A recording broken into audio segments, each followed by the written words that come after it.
Hi guys. This is Mistress Nightmare here, and today we'll be reading chapter 4 of Love is All I Want, a Slenderman love story. Before we get started, please hit that like button, comment, subscribe to this channel if you guys want more creepy positive fan fictions out there. Until then, let's get started. Angela's point of view. I woke up, my back was aching, and in the trees, it took me a minute or two to realize I was in the middle of the woods. It came slowly flooding back in. The party, the dare, oh my gosh. Him, I totally forgot. I met him. How did I even survive? No one's supposed to. Then I remembered Slenderman was doing something so odd. I'm not sure. Or 100% sure. But I think he kissed me on the forehead. I can't really remember that part too well. I stood up and stretched. My back. What a crazy night. What was I going to tell my friends? Nothing? I told myself, well, say nothing. I guess it would be better that way. Don't say anything. They might not be killed. I tried to remember his body. It was so long. It was eerie. This scene of tiredness, weariness. And then I remembered something. He smelled like something fruity, like grapes. I laughed out loud a bit, probably from the insanity thinking about Slenderman smelling like grapes. It was all so weird, feeling I was having. I was trying to ignore it, but it kept pushing to the surface. There was this no need to see him again. I know it was crazy, but last night wasn't enough. I needed to see him again. Maybe him to talk, since I don't know. He didn't kill me. If he wanted to, then he would have done it last night. My mind was set. I would come back tonight and see him, at least to say thank you. Slenderman's point of view. Have you ever woken up just couldn't remember a thing that happened last night? 'Cause that's how I feel right now. I woke up in my big tree for the first time in my life. I had a massive headache. I rarely get pain, but it was also, I guess you can say, I'm not sure of it. I clenched my teeth together, fighting off or trying to remember. That's. Let's eat some grapes. No one is around. Wait, there was someone. That girl. The girl who lived. It was impossible.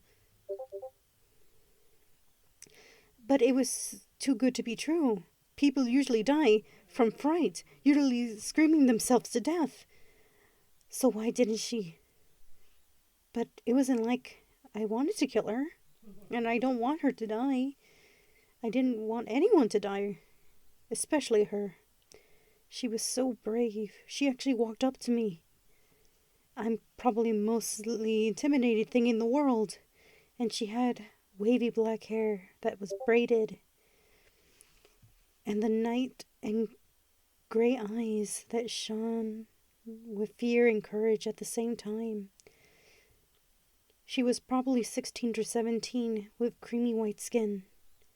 She was really beautiful. I mean, probably the most beautiful person I've ever seen. And it wasn't just because of the outside. She was the first not to be afraid of me. Well, I guess it was sort of a nice change. Then I remembered something. I remember kissing her on the forehead. Oh no. Oh no. I thought to myself, no, I can't. I can't simply. I don't have a heart. There's no way. Then suddenly, a heavy weight on my chest. I can feel something pounding inside me. I placed my hand where my heart shouldn't be, and then I felt a sudden beat. Slenderman, who aren't supposed to have a heart. We are empty, so we shouldn't feel sympathy for humans. But I guess I failed, since I had bad. I felt bad for all the poor souls that crossed my path. I can't have a heartless. I cannot have a heart unless. I groaned and sunk to the ground. It was impossible. to happen. Even if I feel this way, this is going to end up bad. With my luck. And bad usually leads to worse. My heart was racing faster, and I thought of her. No matter what I felt, no matter how much I will, you know, I cannot let her near me. But with my new heart, I can feel deep down. I don't know what's going to happen. I hope I get to see her tonight. Angela's point of view.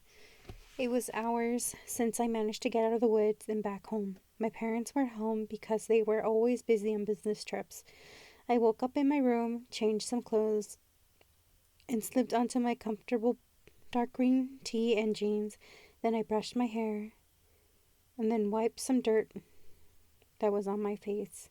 Then I splashed some water on my face, trying to think of a plan. I needed to talk to him. I needed to know why I wasn't dead and why did he let me go. I thought of that, the slender man that was ruthless, a cold-blooded killer, and then the awful stories of him, how terrible he was.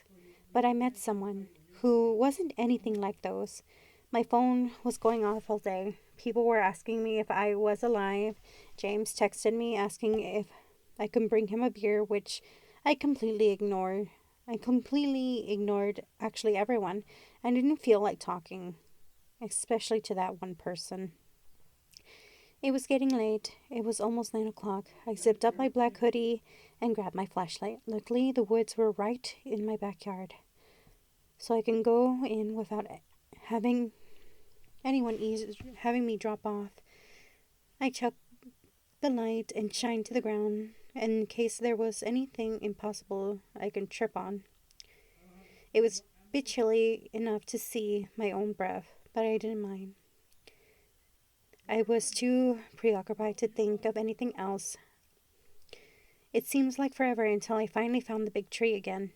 I hope he hanged around here a lot, otherwise I'm going to get frostbite. I sat down on the base of the tree and looked up. 1,000 stars in the sky, so bright and shimmering. It was beautiful. Suddenly, a shooting star came across and made a wish. I wanted to see him again. My heart was going all aflutter. I sighed and looked down again and gasped. There, in front of me, was him. He looked down on me with his expressionless face. My heart started to pound as I slowly stood up. He was tall, but he still had a good height over me. I could tell he was stiff, like really, really stiff, like a board. His hands hung loosely at his side of his suit, which was nice and black. A shudder that I felt as I studied him. Not because of fear, it was because of the odd feeling in my stomach swirling and my palms were getting sweaty. And I didn't know any better. I can feel my face growing hot a bit. I held out my hand. Hi, I'm Angela. He didn't take my hand to shake it, but he seemed to be deciding to approach. I didn't mind. I could stand here all night and just stare at him. I said in a soft voice, I wanted to ask you something.